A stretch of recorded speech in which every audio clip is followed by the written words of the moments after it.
Hello everyone, welcome to our channel believe in learning. आज हम लोग के होम ट्रेड चैप्टर का ये लास्ट पार्ट है, रिवीजन पार्ट। हम लोग ने हमारे फर्स्ट इंट्रोडक्टिव पार्ट में पढ़ा था what is trade and what is home trade. Trade जब हम कोई भी गुड्स को परचेज और सेल करते हैं प्लस सर्विस भी देते हैं तो वो हमारा ट्रेड कहलाता है। होम ट्रेड जब कोई बायर और सेलर एक ही कंट्री से बिलोंग करता हो और एक ही कंट्री में रहकर कोई भी ट्रेड कर रहा हो तो वो ट्रेड उसका होम ट्रेड कहलाता है। ट्रेड के भी कुछ काइंड्स हैं। First local trade, second state trade, third inter state trade. हमने हमारे सेकंड पार्ट में पढ़ा था कोर्स ऑफ बिजनेस ट्रांजैक्शन। मतलब नॉर्मली अगर हम कोई भी गुड्स को परचेज करते हैं मार्केट से तो हमें कोई भी ज़्यादा पेपर फॉर्मेलिटीज़ नहीं करनी पड़ती। बट अगर वहीं पे कोई प्रोड्यूसर, रिटेलर और होलसेलर अपने गुड्स को परचेज करता है, वो भी लार्ज स्केल पर, तो उसे कुछ पेपर फॉर्मेलिटीज़ करनी पड़ती हैं। तो उसके क्या स्टेप्स हैं वो, पहला स्टेप लेटर ऑफ इंक्वायरी, दूसरा quotation of letter, third order, fourth acknowledgement of order, fifth supplying of goods on credit, sixth collection of goods, seventh packaging and marking, eighth dispatch by of goods. हमने हमारे second part में पढ़ा था methods of sending goods. मतलब जब goods को हम एक जगह से दूसरी जगह लेके जाते हैं तो उसके लिए हमें कुछ ट्रांसपोर्ट की ज़रूरत पड़ती है, लाइक रेलवे। रेलवे हमारे लिए एक बहुत ही इम्पॉर्टेंट मीन्स ऑफ ट्रांसपोर्ट है जिसकी मदद से हम अपने गुड्स को एक जगह से दूसरी जगह आसानी से ले जा सकते हैं। रेलवे में दो तरह की ट्रेन चलती हैं, goods train and passenger train. सबसे पहले सेंडर को ये डिसाइड करना होगा कि वो अपने गुड्स को किस ट्रेन के थ्रू भेज रहा है।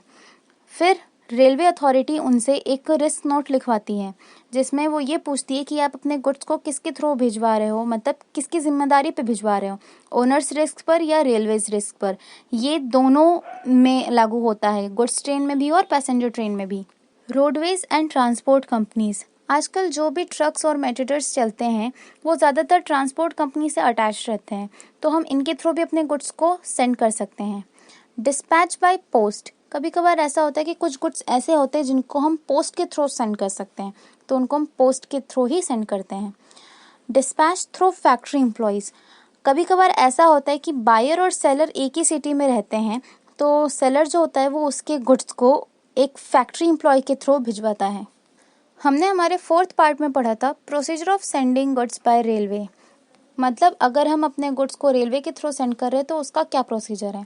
First selection of train, second packaging of goods, third carrying goods to railway station, fourth forwarding note, fifth risk note, sixth handing over the goods and payment of freight to railway authorities, seventh railway receipt, eight forwarding railway receipt to consignee, ninth preparation of invoice, tenth advice note, 11th taking delivery of goods. हमने हमारे fifth part में पढ़ा था terms and conditions of purchase and cell. मतलब mostly ऐसा होता है कि बायर और सेलर के बीच में किसी ना किसी रीज़न की वजह से कोई ना कोई डिस्प्यूट्स हो ही जाते हैं, तो ऐसे डिस्प्यूट्स फ्यूचर में ना हो तो हम लोग के लिए ज़रूरी है कि बायर और सेलर पहले ही से कुछ ना कुछ कोई जो पॉइंट्स हैं उनको क्लियर कर लें।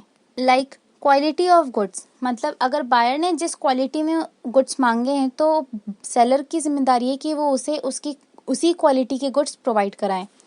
क्वांटिटी ऑफ गुड्स, मतलब बायर ने जिस क्वांटिटी में अपने गुड्स मांगे हैं सेलर उसे उसी की क्वांटिटी में उसके गुड्स प्रोवाइड कराएं।